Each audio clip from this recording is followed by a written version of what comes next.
Once, way back in the day, when my ex-wife was a university professor here in Canada, I went to a meeting with some of the keener students of anthropology. These are people planning to go on and do master's degrees and PhDs in the discipline of anthropology.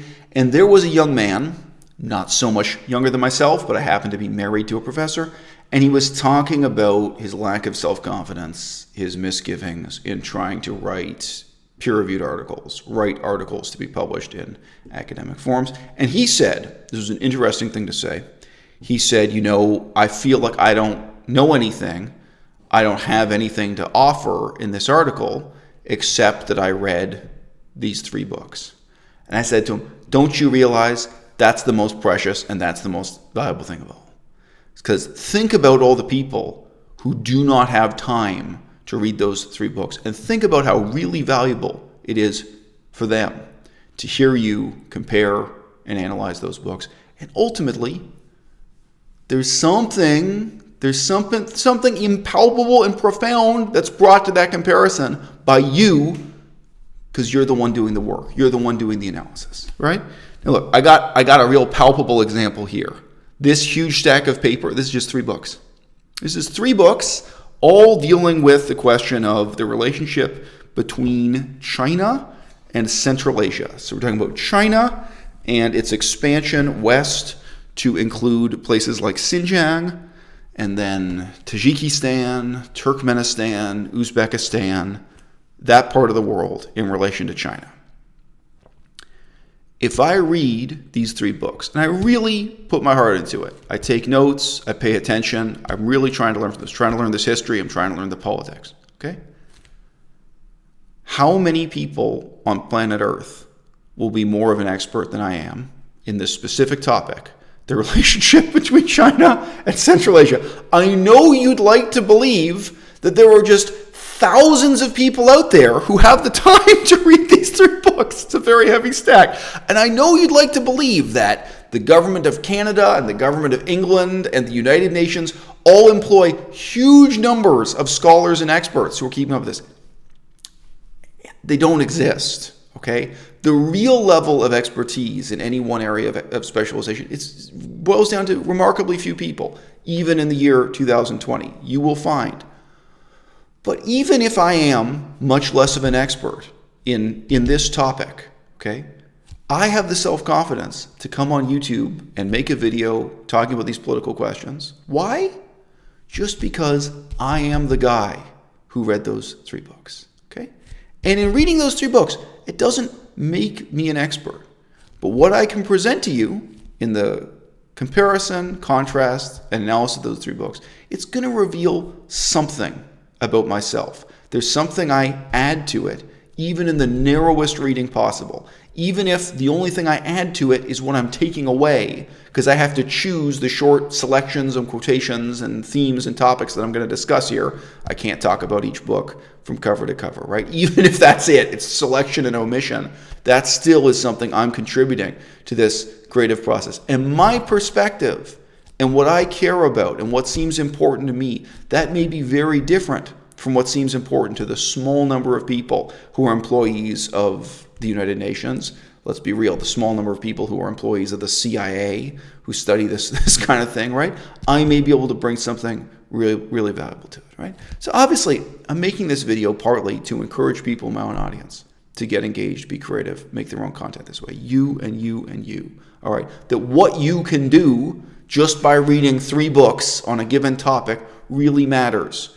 And I feel this is more important now than ever because print media is dead. There was a time 20 years ago when I would have been talking about the importance of us getting together and having some kind of publication, some kind of small magazine or review or journal or what have you. That's dead. That's gone. That's over. What we have now that's more immediate and more emotionally porous and more engaging is this. It's YouTube. And it's going to be whatever other social media platforms rise up to replace YouTube, regardless. And it's wonderful because you get to share your voice. You get to share your what you've learned. You get to share your uncertainty. You can add as many footnotes or as few as you like, right?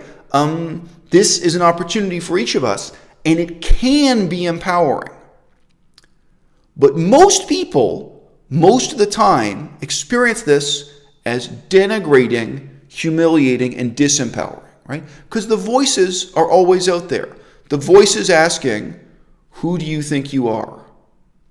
Who do you think you are? Don't you know who I think I am? And you may have been through that just a few times too many, with being denigrated and insulted by your own parents, by your brothers and sisters, by classmates, by people at school, by your teachers. Teachers can be absolutely some of the worst in terms of being discouraging to you and having intellectual ambitions, right? And those same people will be encouraging you to waste your time playing the piano, playing the violin, watching movies, right? Kindling that sense of curiosity. So that instead of just being idle curiosity, like, hey, you know, I'm interested. How did Xinjiang even become a province of China anyway? How did this whole political situation even begin that people are talking about now? Like, oh yeah, the Chinese are torturing Muslims or something. Where does that come from? What does it really mean? What's really going on here, right? I've got some curiosity, right? But I'm going to kindle that. I'm going to build that into a fire, right? I'm going to actually do some research. I'm going to gain some acumen and insight. And you know, if you do this, if you take on these kinds of projects, all right, you may feel embarrassed. You may feel humiliated. You may feel that you are too stupid.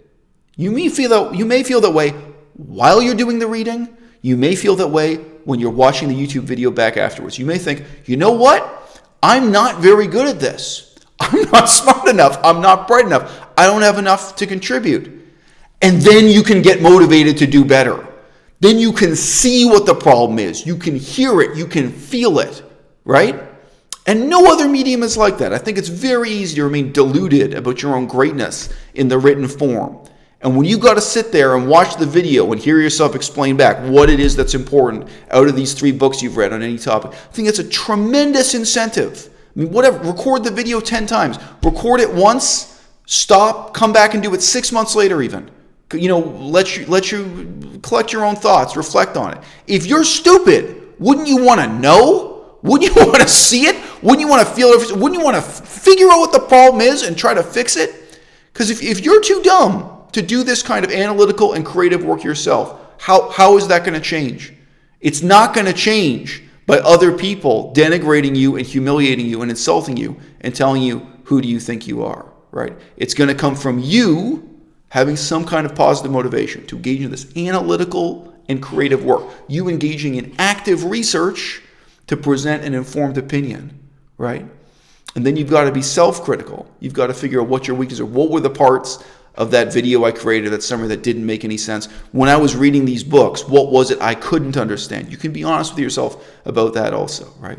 You can be honest about your own doubts. I met up with my half-brother once. He was my gay half-brother. Only one of my half-brothers is gay. And I'll always remember him saying to me in such a snide, discouraging, terrible way, him just saying to me, oh, you'll never do it. You'll never move to Cambodia. Oh, you'll never study the Cambodia. Oh, you'll never do it. And I replied to him, I suppose in my own snide but self-confident way. Have you met me? You think you know who I am. You think you know my limits. But I haven't yet begun to push against my own limits. And think about what he's really saying to me. Is he saying that I'm too stupid? Or is he saying that I'm a coward? And you know what? For some of you, I'm not here recommending anyone else goes to Cambodia and do what I did. I'm not recommending any of you should go to Cambodia and do research and humanitarian work and study. I am not. People sometimes write to me asking for advice on that. And most of the time I tell them, probably not for you, probably not a good idea. But here's my point. If it turns out I am too stupid to study the Cambodian language, if it turns out I am too much of a coward to survive in the rough and tumble of Phnom Penh, Cambodia, wouldn't I want to find that out for myself? Wouldn't I want to probe my limits? Wouldn't I want to test my own weaknesses? Because it's only by noticing them that I can know them and feel them and move beyond them. Okay? People think a book is something that sits inert on a shelf, and it's not.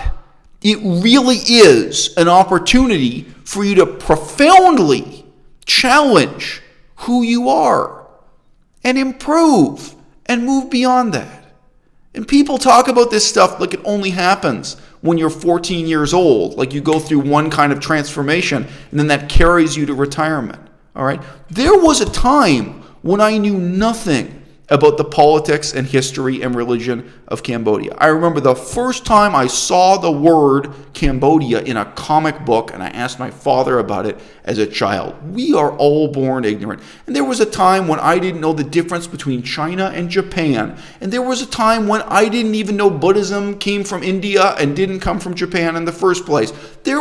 I'm cursed with a really crisp memory of all the phases of ignorance I went through in life. Okay? And right now, I'm as ignorant as any one of you. I'm as ignorant as the most ignorant person in my audience about the relationship between China and Central Asia. Okay? I'm challenging myself. I'm going to change. I'm not just resting on the fact that I built up expertise in Southeast Asia, Buddhism, and one side. No. Okay? I'm aware of my own ignorance. I'm challenging my own ignorance. I'm challenging myself. So I'm taking this time on YouTube to challenge you also positively. Don't let people denigrate you. Don't lose that appetite. Don't lose that capacity to take your curiosity and kindle it into something much more meaningful and productive. Make your own reading productive, because in the end, what you're discovering are not mere facts. You're discovering who you really are. You're building up your own acumen. You're building up your own potential. You are deciding, determining, and feeling out who it is you want to be, and you're building it brick by brick. Okay? It may seem meaningless. Isn't it just another set of facts? I don't know. I already know a lot about the history of France and Germany and Canada and Cambodia and Laos and Thailand. We can make a list of all the countries where I've already studied their history and their politics and their religion. Why would I challenge myself? Why wouldn't I now just coast from age 40 to age 70 on what it is I already know? Why not just recycle the same anecdotes about Cambodia, right? For me, this is the difference between being alive and being dead, all right? Life, living, intellectual growth, it comes from doubt. Self-doubt, being honest with yourself about what you don't know, and then challenging yourself always to go beyond what it is you think you know, right? And the game everyone else is playing in shoring up their own ego and in discouraging you and denigrating you and saying to you, hey, who do you think you are, right? That's asking you to instead live that static life, that living death, where what it is you already know becomes your identity. And you just coast along with the education you've already got, the facts you're already familiar with, from today until retirement, right? Guys, you could throw a dart at the map. We're all born infinitely ignorant, okay? And this process of learning, all right, it never ends. It never ends until the day you die. The question of what kind of person you want to be, it's a question you've got to answer with every minute of every day. Now.